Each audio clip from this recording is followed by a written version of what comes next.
All right. Let's dive into something a little different this time. Eyelash extensions. Oh, yeah.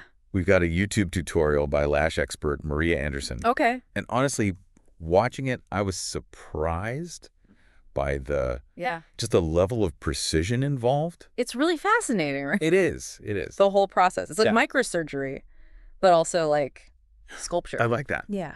So let's break down like what Maria is using to do all this. So obviously lash extensions, different lengths and curls. Yeah. Adhesive, remover. Right. But then you get into tweezers. Uh-huh. And there's not just one kind of tweezers, there's two. Right. Right. For different things. Yeah. And that's when I was like, oh, okay. This is you start to get into like the very specialized tools. Yeah. Yeah, and that's because each tool has a very specific purpose. Like those two types of tweezers you mentioned, one is for isolating the natural lash, and the other one's for actually picking up and placing the extension. So it's all about making sure that you have both a beautiful outcome, but also that the process is safe. Right. So we got two types of tweezers. There's also, she mentions a lash tile, an adhesive ring, and even a nanomister. Yeah. At this point, I was like, whoa, this is way more than I thought it was going to be. It's a whole world. Yeah. And those tools speak to that level of precision that's required. We'll get to the nanomister a little bit later, but let's just say it's not just for a luxurious spa-like experience. It actually has a crucial role in the science of how the adhesive works. Okay, so now I'm really curious about the step-by-step process. So is it as intricate as it sounds? It really is. Okay. The first step, and it's more important than a lot of people might think, is prepping the eyes. Oh, yeah. So you use under-eye gel pads, and that's going to isolate the lower lashes and prevent any accidental bonding. Gotcha. And then you've got to select the right lash extension, lengths and curls, based on what the client wants. And this, where the artistry comes in. Absolutely. So you can create all sorts of effects, from subtle enhancements to dramatically longer and fuller lashes. It's like choosing your paintbrush. Exactly. Okay. Yeah. So we've prepped the eyes. We've selected our extensions. Now comes the big moment, right? Yes. Applying the adhesive. And this is where all that precision we talked about earlier becomes really, really essential. You're dealing with incredibly fine lashes, tiny amounts of adhesive, too little. Yeah. And the extension won't hold too much, and you get clumps. Yeah. And it can be uncomfortable. Yeah, I bet. Maria gives a pro tip for this part of the process. She says it's important to isolate a single natural lash for each extension. Yeah. That sounds incredibly fiddly. Yeah. Why is that so important? Well, it's all about making sure that the client has a comfortable experience Yeah. and also that those lashes have better retention. And this is where it gets even more intricate. The extension needs to be applied just 1 millimeter away from the lash line. 1 millimeter. That is tiny. I'm assuming that's to avoid irritation. You got it. Yeah, that tiny gap prevents the extension from rubbing against the eyelid. Oh, okay. It's a really subtle detail, but it makes a huge difference in how the lashes feel and how long they last. To clear that, applying eyelash extensions is way more than just sticking on some fake lashes. Oh, yeah. There's a real art. Absolutely. It's an art form. And that's something that Maria emphasizes throughout her tutorial. Practice makes perfect. Yeah. Seeing all these little details, I can see why practice is so important. There's so much that goes into it. Yeah. So we've covered the prep, the tools, and even like started to get into the application. Up next, let's talk about that nanomister and what Maria means by practice makes perfect in this field. All right. Sounds good. So that nanomister we were talking about, it's more than just a fancy gadget. It actually plays a really crucial role in making sure that those extensions bond properly and last. Yeah. You had me curious when you mentioned the science behind it. I was thinking it was just purely for like a relaxing spa experience. Well, it might feel nice for the client, but the real purpose is to cure the adhesive quickly and effectively. Okay. And lash adhesives are typically cyanoacrylates. Cyanoacrylates. Yeah. That sounds familiar. Think super glue. They form incredibly strong bonds, and they do that through a reaction with moisture. Okay, so the nanomister provides the moisture. Precisely. It releases a fine mist of water that basically kickstarts that bonding process, making sure that you have a really strong, long-lasting hold for those extensions. So without the nanomister, the adhesive would just take longer to cure. Exactly. And it could increase the risk of the extensions moving or even falling off prematurely. That's really interesting. It's like you don't think about how much science goes into something. That seems purely aesthetic.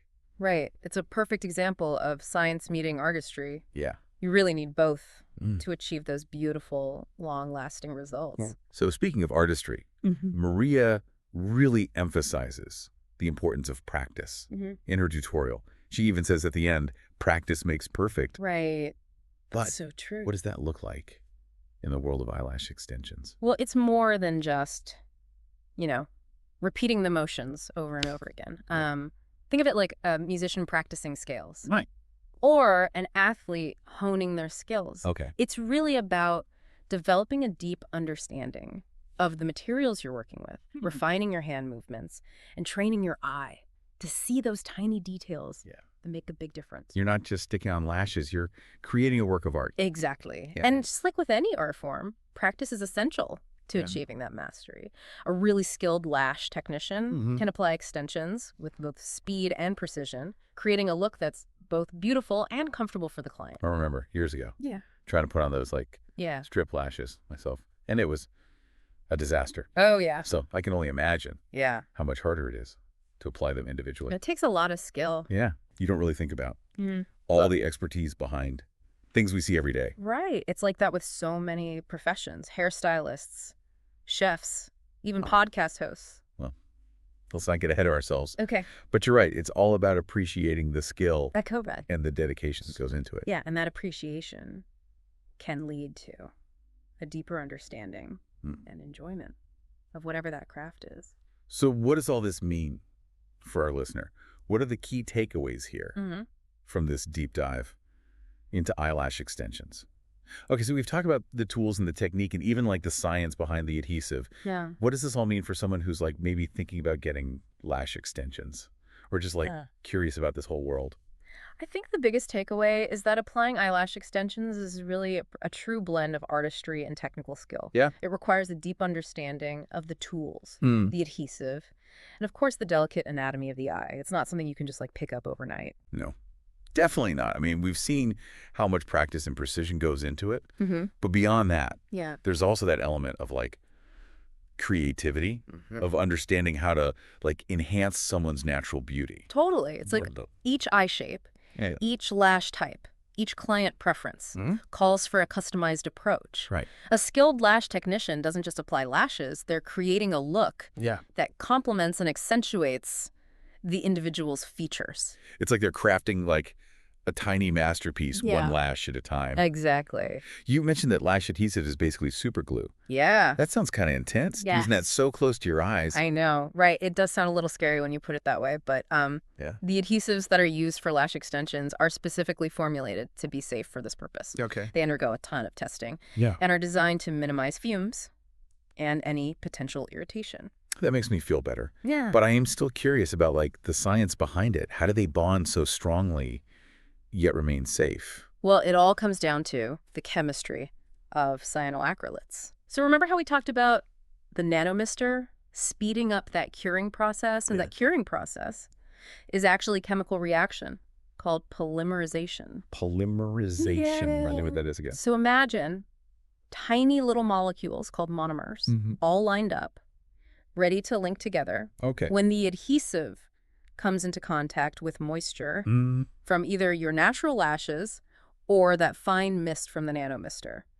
It basically triggers those monomers to join hands, forming long chains, and those chains create a really solid, durable bond that holds those extensions in place. So it's like this microscopic chain reaction happening on the lash line. It really is. Wow. It's pretty cool. That's incredible. This whole deep dive has been really eye-opening. I had no idea how much went into eyelash extensions. It's amazing what you can learn when you really dive into something. Yeah.